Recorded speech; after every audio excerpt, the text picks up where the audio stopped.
Hello everyone, I'm Vittorio and I'm the developer of Skid Cities, a cyberpunk city building game, and welcome to my first devblog. So today I'm gonna show you how I created a character from zero, from scratch, to pen and paper, to Blender, to Substance Painter, to Unity, and then in game finally in about 2-3 hours.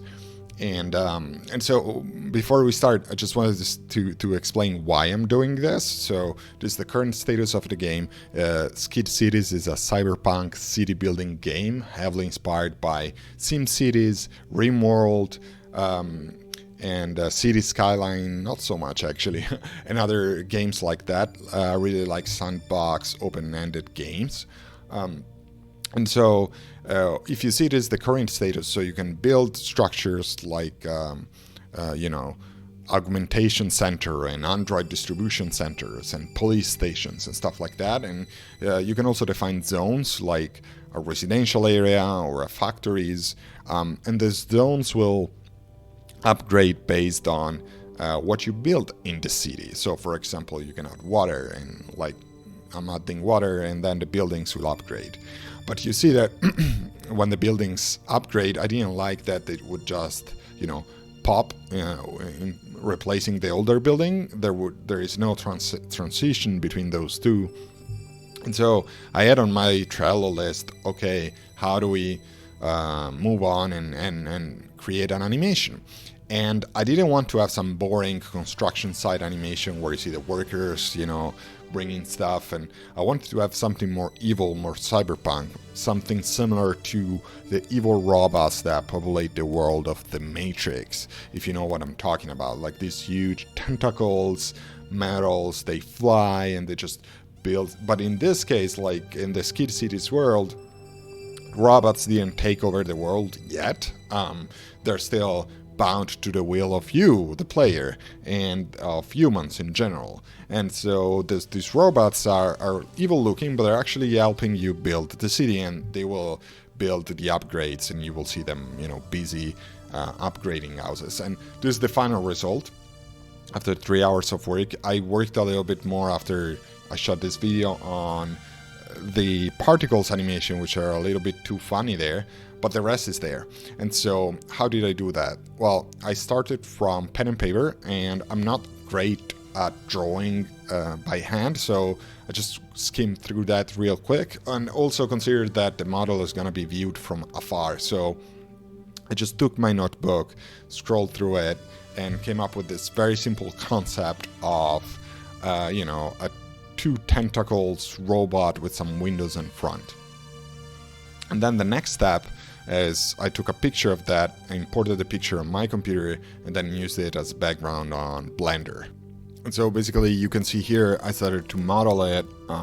The idea was the body I could model it from memory, but then the shape of the tentacles, I wanted to use my reference, like my sketch. And so the way to do that in Blender is that you actually import a plane and you put your image in the plane, and so then you have a 3D reference for your old sketch in the background. And so once I have that, then everything it's way easier. So the idea there, if you want to do that in Blender, for these kind of things which are not organic, right? Like I'm designing a mechanical thing. What I did here is I basically just reproduced that in 2D using Bezier curves. And so you can see that I have this Bezier curve here, and I'm mirroring it on the other side, and it's empty inside of it.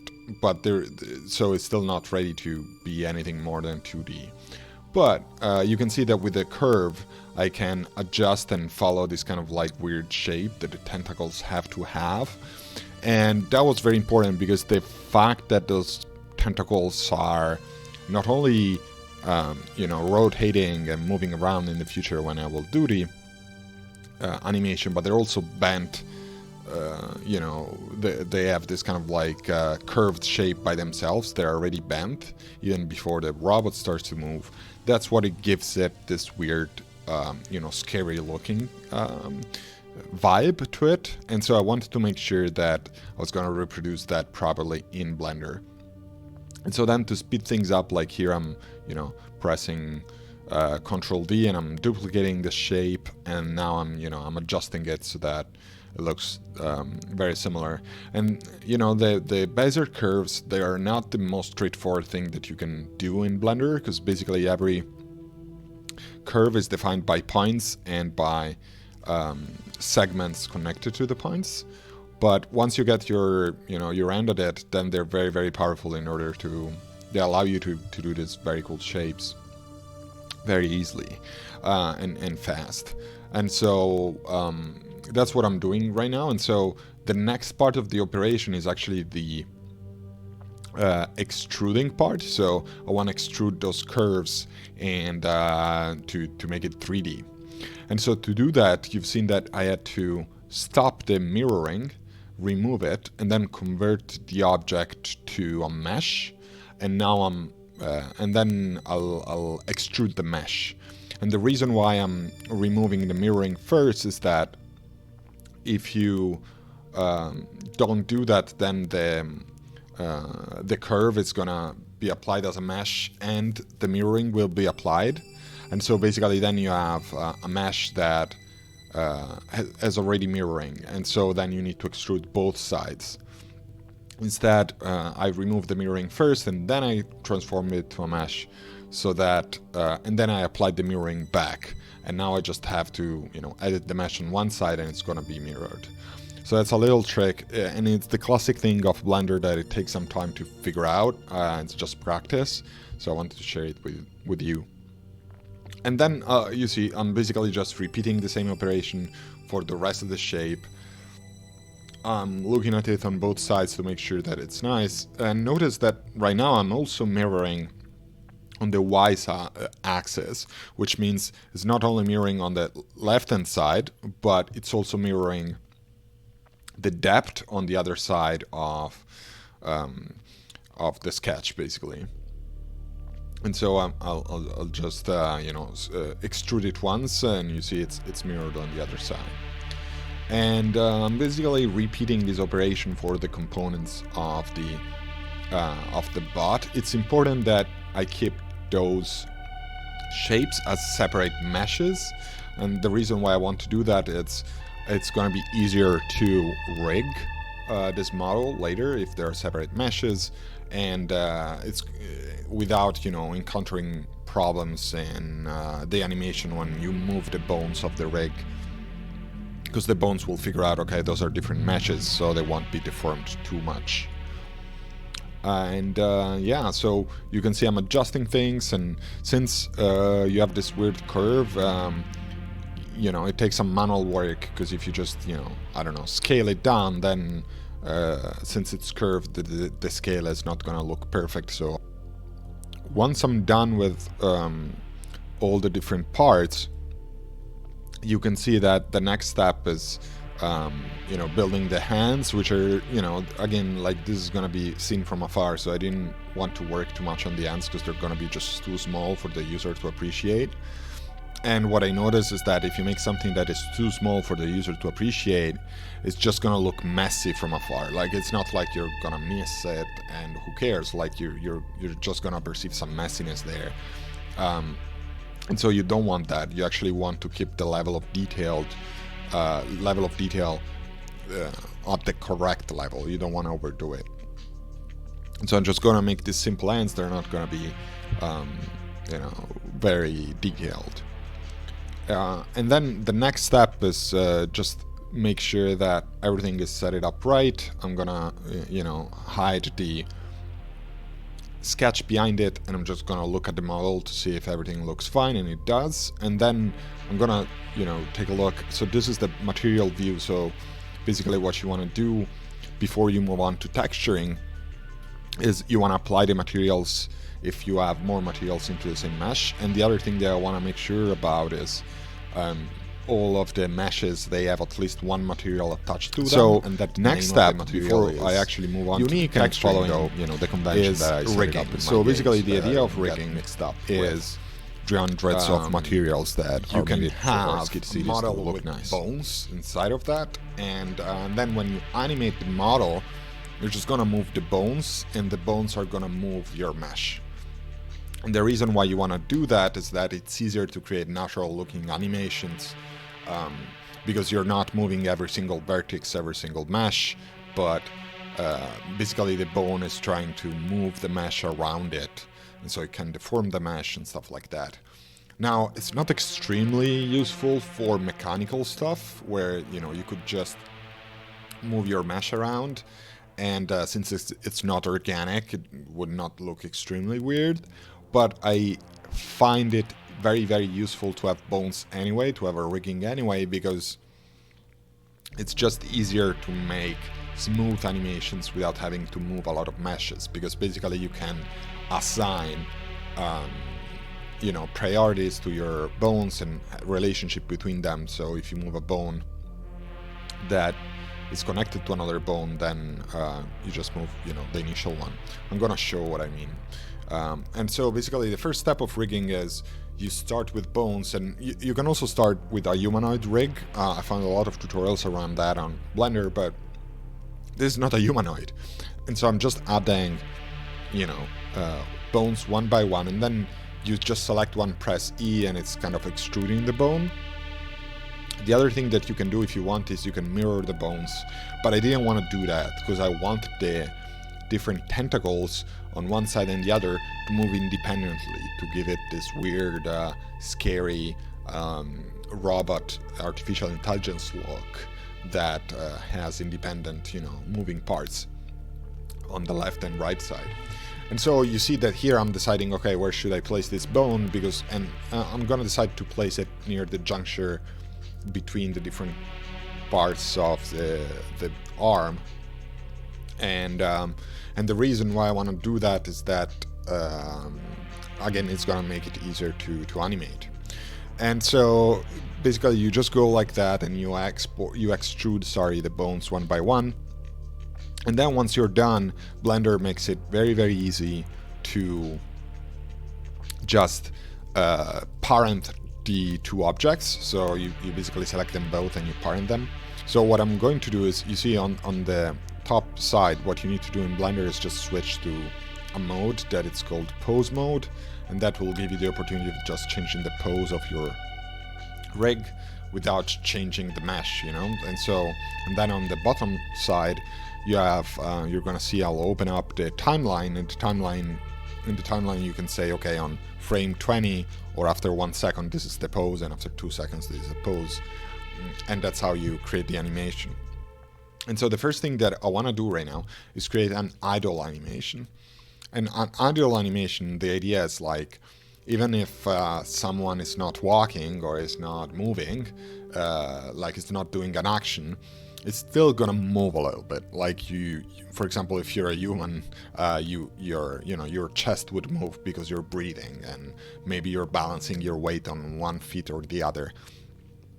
And this is not a human; it's a robot, but still, to give it this scary kind of looking feeling, I want to create an idle animation for the bot that maybe, you see I'm trying here the idea of having it move the arms, and you don't need to overdo it, right? It has to be subtle, it has to be very a very subtle animation so that it doesn't look weird, but at the same time you want it to move a little bit. And so I'm not really gonna use the idle animation right now, actually, because the whole point of this is creating one building animation for this bot and then having it disappear. But still, I think it's good practice to have one so that you can set it up in Unity. And also, from a creative point of view, it gives me a vibe, a feeling of the character that I'm doing by creating a idle animation. And on top of that, I want to reuse this character for other things in the game, most probably, since I like it. And so having an idle animation as the main animation connected to the model is going to allow me to just reuse this model easily inside Unity without having to worry that the building animation is just going to auto trigger. More on that later when we'll transfer to Unity, but anyway, the idea here is, my suggestion is when you're creating a character, spend another 10 minutes creating a very simple idle animation so that you have it under your belt. And you see that here, like, I started too much, like the pose was too big, the change was too big, and it wasn't subtle enough, so now I'm making it more subtle. The other thing that I'm doing here in Blender that you notice is that I actually decided that the idle animation would be 40 frames total, which is around a couple of seconds, and then I went at the end of the 40 seconds and I added a keyframe. So in Blender, you basically press I and you add a keyframe, and a keyframe is kind of like you're saving the position of that mesh or of that rig at that point in time. And so, since you want the animation to loop, the best thing is you decide, okay, the animation is 40 frames, and without changing the pose, you just move to 40 frames and you save the frame position, you add the keyframe, so that you're sure that the last frame and the first frame, they share the same position. And in that way, it's gonna loop, right? Because then from the 41, that's what I'm doing right now. You see that, like, I'm checking if on the frame number 40, the position is the same as on frame number 1, so that is gonna loop. And then you move inside, the frames between 0 and 40, and that's where you add you move the pose and then you save the keyframe so that it's actually gonna move. And if you do like that, it's gonna save you a lot of time, because otherwise if you do that later, then you're gonna be like, oh, shoot, and you're gonna have to reposition it precisely on the last frame in exactly the same position on the first frame in order for the loop not to stutter or to look smooth, and that takes a lot of time. So instead, if you do it, if you do it at the start of your workflow, then it's just faster. And what I'm doing right now, you see that I'm changing slightly the overall position of the rig, and I'm also changing the rotation, which is a different keyframe of some bones. And the idea is, the robot is flying, so it's gonna like levitating a bit, and that's my idle animation. And to preview it, I found that the best thing is just moving, that timeline thing around and looking at it. It's just very fast. And keyframes, you can click on them, you can remove them if you want. You can move them across the timeline if needed, but basically that's that's a good thing. And another thing that I would do is what I'm doing right now, which is just click and play and seeing the whole animation. So once I'm done, I'm saving it as FBX, and the reason why I'm saving it in that format is that Unity really likes FBX, and Blender is very good at exporting that format, so I just use it as an exchange format between Blender and Unity and Substance Painter. It's also going to open the FBX. And I have a fairly complex directory structure, as you see, folder structure in my Unity project. But anyway, it's needed because when you have a lot of models and stuff like that, you really, really want a structured folder, tree, so that you always know where to find stuff. And that's what I like, at least. And so you're going to see that I have my character stuff, and now I fired it up Substance Painter. So you're going to see the first thing I'm going to do in Substance Painter, and this took me a little bit of time to figure out, but it's very, very cool, is that the first thing that you want to do is you want to bake the mesh maps.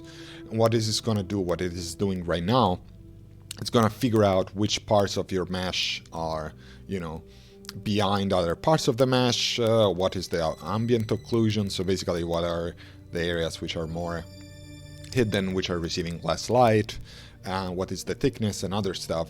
And right now you can already see the model kind of looks a little bit better because of this. But what's really cool about it is when you pair that with generators. So for example, what I'm doing right now, I'm adding a black layer just with a color, and then I'm adding a black map, and then I'm adding a generator that it's called dirty, and basically dirt. And basically what this is doing is the black mask is not showing the layer beneath it. In this case, it's black, just black color. And then I'm applying this generator on the black mask so that it changes the black mask based on a procedural generator, which in this case is taking information from the bake mesh, the bake that I did before, and it's kind of like trying to figure out where the dirt would stay. And so you have this kind of natural looking dirt accumulation on the model texture, which is really cool, and would take forever to do it by hand, but you know, and you can change the parameters like I'm doing right now. So you can see I'm changing it so that, you know, it's the right level and the right blur of the dirt. And now that I have the dirt, that gives me a little bit of perspective and depth on the model. Then I'm coloring it. And since, again, like this is going to be seen from afar by the user, what I found that works best is just use plain colors and then mix and matching them based on different things, rather than using like complex textures that the user would not be able to appreciate, and then at the end it's just gonna perceive a mess because it's too small. So what I'm doing right now is I added 2 layers. One, it's a base layer, like the lighter yellow there, and now I'm adding another generator, another black mask, another generator, same idea, but this time it's a generator called metal edges, which is adding this kind of like edge rust feeling to it. The other thing that you can notice is that I changed the metal level and roughness level of the first layer, but I'm not changing a lot of that on the subsequent layer, and the reason is you really want to make sure that you're in control of these parameters, and so if you don't need them on additional layers that you're layering on top, just deactivate them. Otherwise, in my experience, like it gets messy real quick. And you know, these are robots, so I want to make sure that I have the right level of metalness and smoothness that I want. Exception for that is rust, like the rusty part that I added with the rust generator that has a different roughness level because, you know, the metal it's not the same level metal. And now I'm just gonna basically, you know, continue coming up with colors and generators and dirtiness around this model, which, you know, is it's the most interesting part, I think, of the texturing, just playing out with different colors and see how they look together and trying to mix them up in a way that is nice. I'm gonna settle for bluish color for the arms of the bot, the tentacles of this robot, which is gonna be exciting. But then you know, you will, you know, how this looks and how it looks in Unity is fairly similar. The only difference is that it's not exactly the same shader, and that means that the metal, the way the metal is shown in Substance Painter, may not be exactly the same, you know, reflection characteristics that you have in Unity. And so one of the things that I've done later is that I went back to Substance Painter and like toned down some of the metalness and the reflections of its texture because Unity was showing it differently. And so fast forwarding a bit, you can see that I added a different color for you know, the junctures, which are more like reddish, and the tentacles are more bluish, and they all have these generators and this dirty you know, characteristics in the same, you know, using the same technique that I showed you before. And this looks like, I'm satisfied with this. It looks very cool, even though they're just plain colors. The way that they're layered on top of each other makes this look very cool because it's also following my mesh, right? So it's not like I'm blindly applying a texture. And now next step is add some details.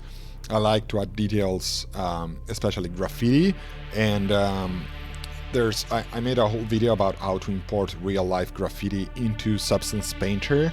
I really like to use real-life graffiti like the ones that you can find in Hong Kong during the protests, and or in New York, and I really like to bring them into the game and it's fairly easy to do. Anyway, if you're interested about this topic, check out the video linked now, and it's another tutorial I made specifically about this topic.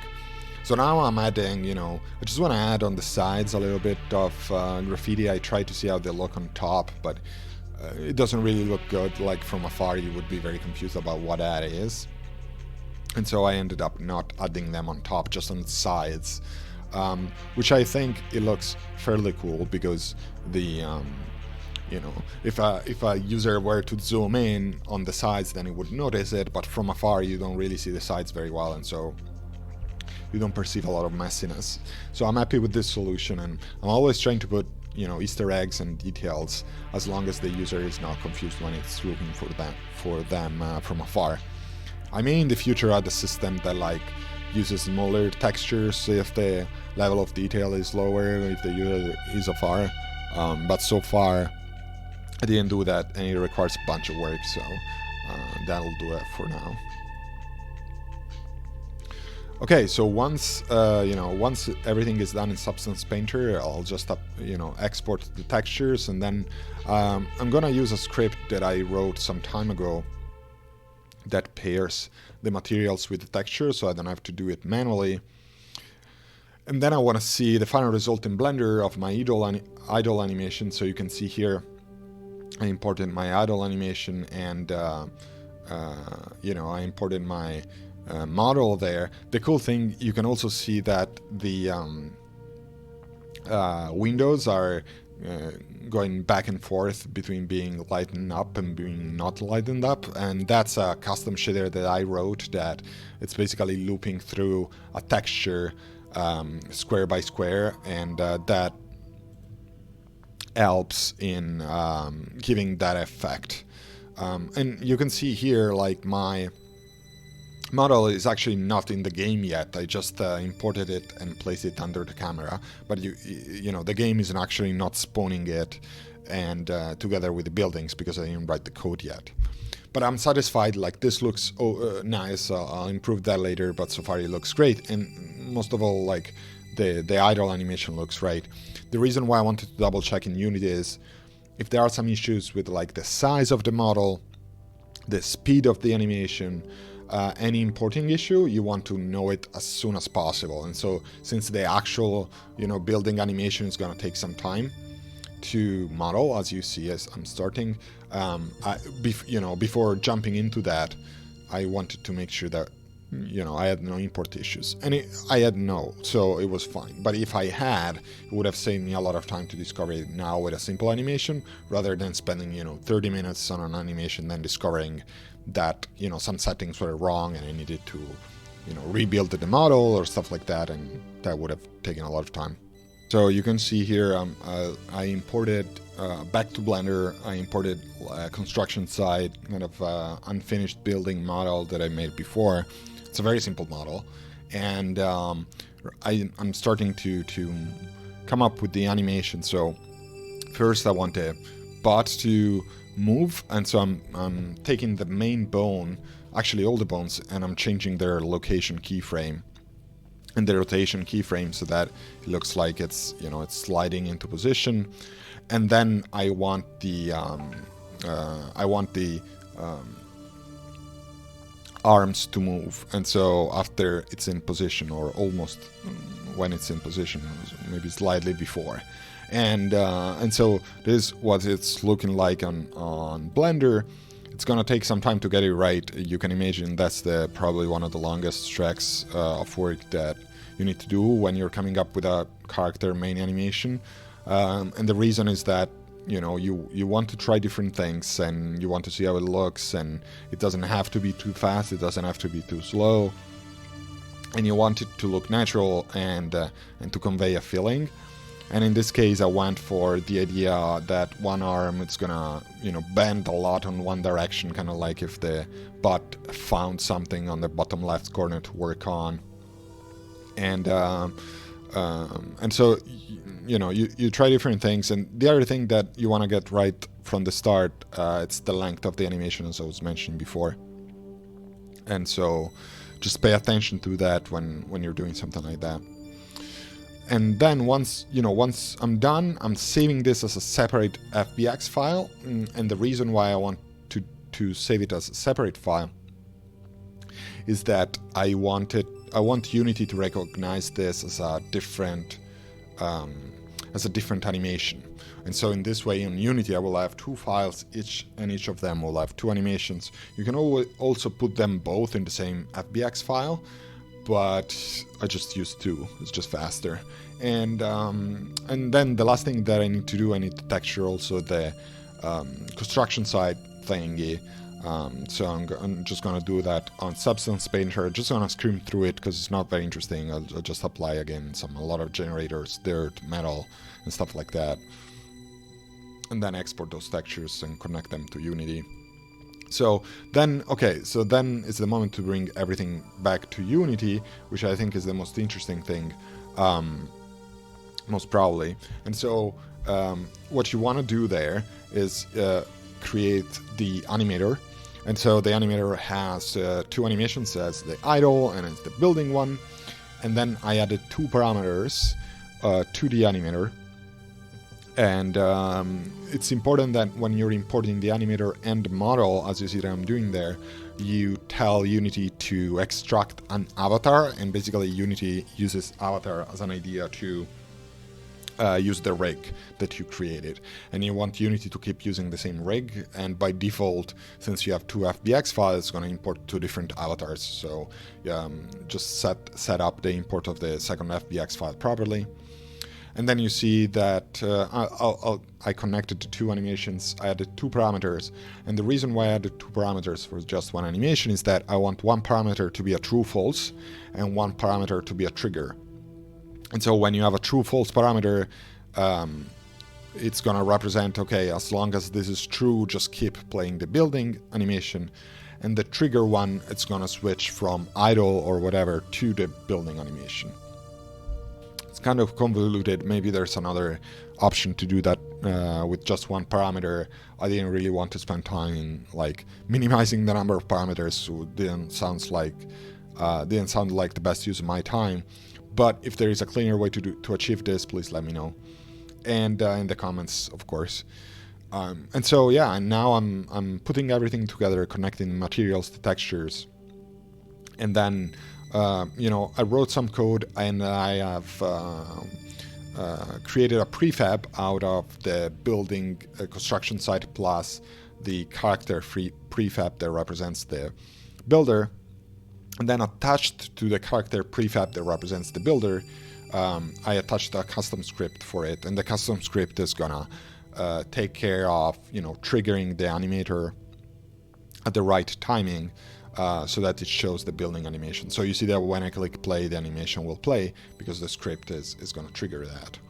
And now, basically, I have this prefab that represents a construction site, and then the moment that you spawn it, it's going to play the building animation. The script is going to take care of that.